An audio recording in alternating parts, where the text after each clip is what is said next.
Hello viewers, let's talk about why Cubana Cheif Priest was granted bail.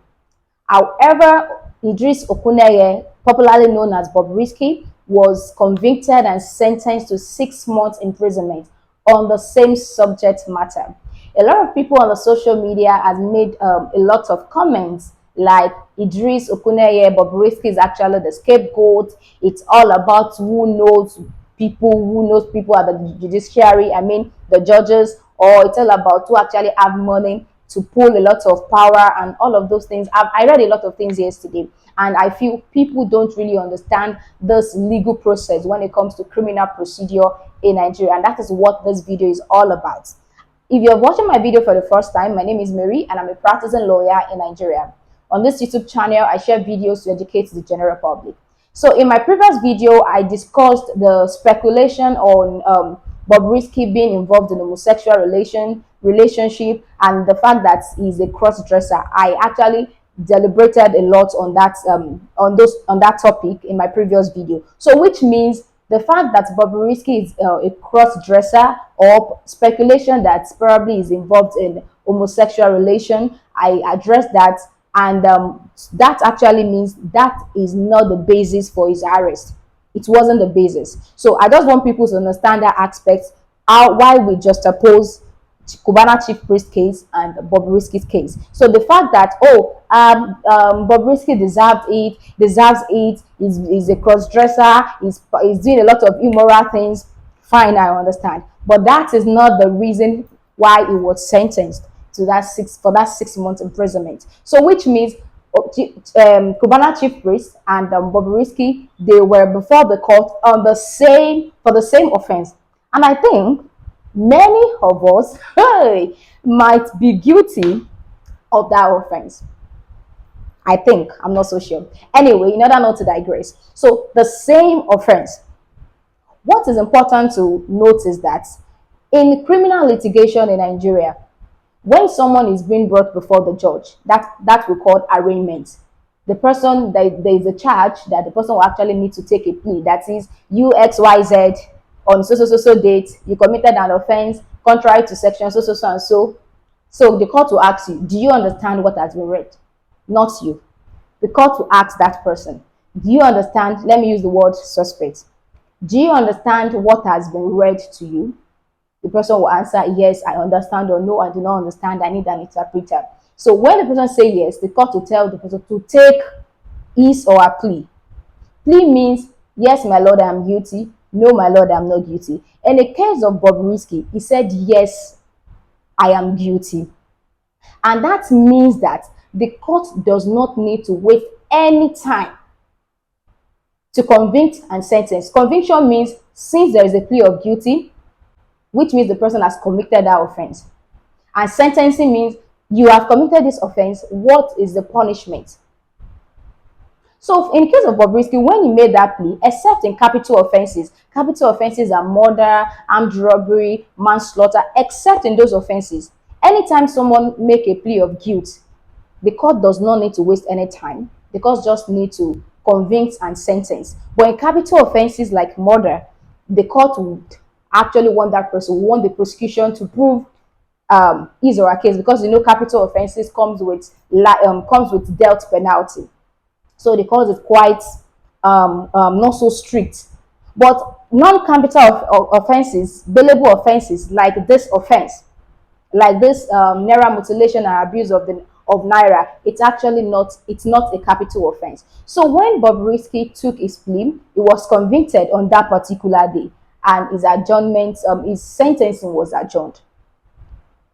And according to section 21 of the CBN Act, that is the law. It was alleged that Bobrisky and Cubana Cheif Priest contravened. So section 21 subsection 1 of the CBN Act provides, a person who tampers with a coin or note issued by the bank is guilty of an offense and shall on conviction be liable to imprisonment for a term not less than 6 months, or to a fine not less than 50,000 naira, or to both such fine and imprisonment. This is very simple to understand. So when Bobrisky pleaded guilty, the court convicted him, and to sentence him, this section 21 says either the court sentence him to imprisonment for 6 months or for him to pay 50,000 naira fine, or both, which means there are three options. It all depends on the judge to pick. Do you understand? I hope you people are following this explanation. So that is why the court, in its own wisdom, sentenced Bobrisky to 6 months imprisonment, because the CBN Act, which he pleaded guilty to, actually provided for that punishment. So it is not about, oh, an offense as simple as that. Why this? He pleaded guilty to it. And I think I guess that Bobrisky and his lawyer assumed that the court will be lenient enough to actually grant him an option of fine or a community service. Sometimes the court can actually grant, okay, for 7 days you need to sweep this environment just to make that person remorseful. Okay, so that is the case of Bobrisky. In the case of Cubana Cheif Priest, he pleaded not guilty. And when someone pleads not guilty, it means prosecution, you need to prove it against me. Like I'm saying, I did not do that thing. And for you to say, oh, no, you did it, you need to prove it. So the EFCC needs to come to the court with their witnesses, with their documents, anything they can use to make sure that they can put this offense around this man's neck. And for them to do that, it can take them 6 months, a year, or 2 years. Litigation in Nigeria can take months. It's possible for them to come a day and the court will tell them, I have just 1 hour for you today. They cannot finish that case that day. It is possible they are coming with 5 witnesses. Those 5 witnesses will be cross-examined. I'm just explaining why the procedure can take months. Prosecution need to do their job to prove beyond reasonable doubt. That is the test of evidence when it comes to criminal litigation in Nigeria. And when the prosecution, when they are done with their case, the defense will also come up with its case. That these are my defense. This is what happened. So all of this will take a couple of months for them to conclude this. And because of that, this offense, don't forget, it is not a capital offense. It is not a capital offense. And there is a presumption of innocence according to Section 36 of the 1999 Constitution of the Federal Republic of Nigeria. That is, a suspect is presumed innocent until the contrary is proven, which means many people at the correctional center, where we call the prison, we used to call the prison, many people there are waiting trial. They are still innocent. The fact that they are behind the bars does not mean they are guilty, or does not mean they have been sentenced, does not mean they are a criminal. Some of them probably they could not meet up their bail terms, or they don't have a lawyer, or their offense is not an offense that is not bailable, like armed robbery, murder that I mentioned the other time. So in the case of Obi Cubana, it is non-capital offense. That is, it deserved bail. Since it will take a number of time before we conclude that case, that is the position of the law. It is not like we just put those laws together to actually benefit Obi Cubana. No, that is what is in place. He pleaded not guilty. The offense is a non-capital offense, and the fact that he is presumed innocent until the contrary is proven. Every citizen, anybody in Nigeria that is being arrested for an offense, the person is presumed innocent until the contrary is proven.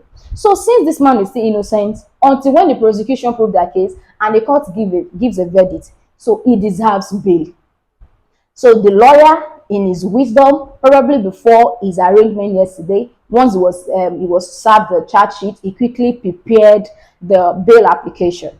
And after the arraignment, I explained arraignment as when someone is being brought before the court, a suspect is being brought before the court, and if suspect is brought before the court, the charge means the offense that has been typed is being read to the person, and the person say, I'm guilty or not guilty. That is arraignment, and he takes his plea. So after that, the defense lawyer, that is Cubana Cheif Priest lawyer, made that application for bail. He moved his bail application, and all of this fact that I've explained most likely should be part of his argument. That is, it is non-capital offense, it is a bailable offense, and he pleaded not guilty. Do you understand? So then the court would not have any option because the law is there. The judges don't come to court and say, I don't like your face, I have to send. No, there are laws that the court must follow, even though the courts have discretionary power, but there are laws that they need to actually follow to guide them. So this offense is a it is a bailable offense, particularly if the EFCC are not objecting the bail application. And based on what I read yesterday, I think one of his bail conditions is that he must submit his international passport. That is, the court is making it okay. Fine, I will grant you bail. It is a non-bailable. It is a bailable offense. However, I would not just allow you to move anywhere in the world. You need to drop your international passport so that when this case is coming up the next time you come to court, you won't tell me you are in Turkey or you are in Dubai or something. So this is just the difference between Cubana Cheif Priest case and Bobrisky's case. I think Bobrisky felt, since there is an option of fine, and since many people are guilty of, don't let me say guilty, many people may be found guilty of this offense of spraying at parties and all of those things. So he just felt the court would give me an option of fine or a community service. The court has not did not contravene any provision of the law in terms of Bobrisky's sentence. Another point that is quite necessary for me to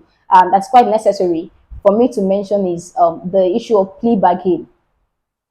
I read somewhere where, I don't know, was there on Twitter? I can't remember, but basically for Bobrisky to plead guilty that day, it's just different route of law. Let me put it that way, like different procedure of criminal mitigation. One pleaded guilty and wanted to go the route of plea bargain. There's something we call plea bargain, as the name implies, plea bargain. That is, you're in the market, you want to price something, and you're pleading like, let's do it this way. So in criminal litigation in Nigeria, plea bargain means you enter an agreement with the prosecution, that is the lawyer from the EFCC, the lawyers from the EFCC, those are the prosecution, and you want to plead for a lesser offense, a lesser sentence.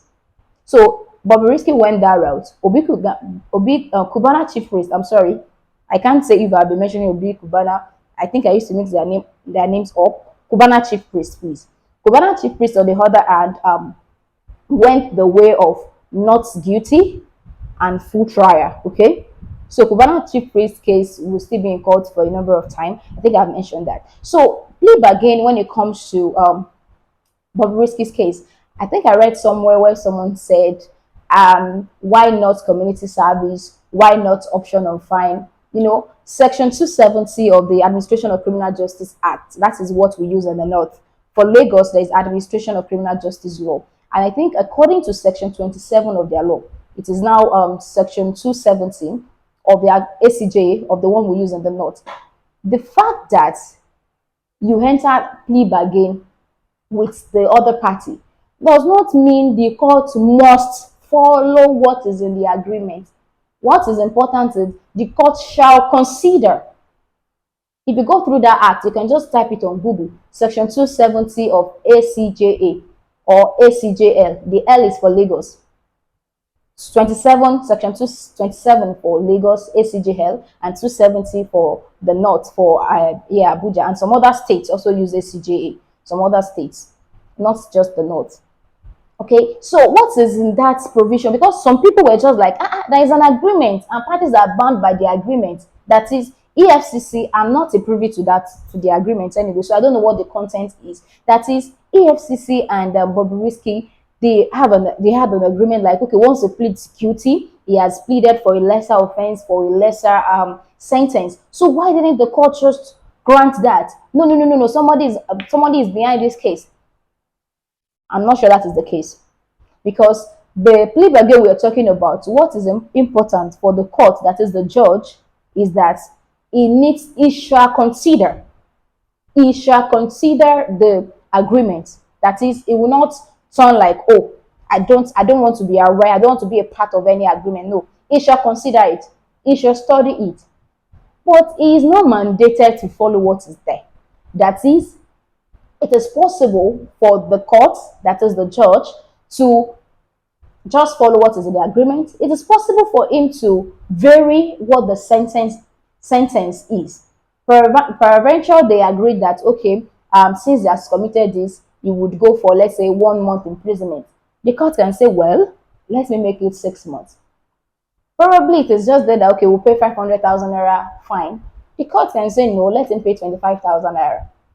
But he must consider it. Shall is the word that is a particular word, and shall, when it comes to interpretation of laws in Nigeria, the word shall, because those terms we also interpret it in some of our laws. The word shall means it is mandatory. So it is mandatory. So for you to understand that these judges don't just act, there is something they must respect, so that you won't go before a judge and judge will be like, oh, I know you, some years ago you offended me. No, and now I can do and undo. No. So the word shall being used there means the court must consider it, but the court is not mandated to follow strictly what is in that what is in the agreement. So the court can vary it. Okay, so basically that is all I have for you in this video. I hope this video educates you. Please do well to share this video, also like, comment, and if you have any question, drop it in the comment section, or you send it via my email address. My email address will be in the description box. Thank you so much, and I will see you in another video.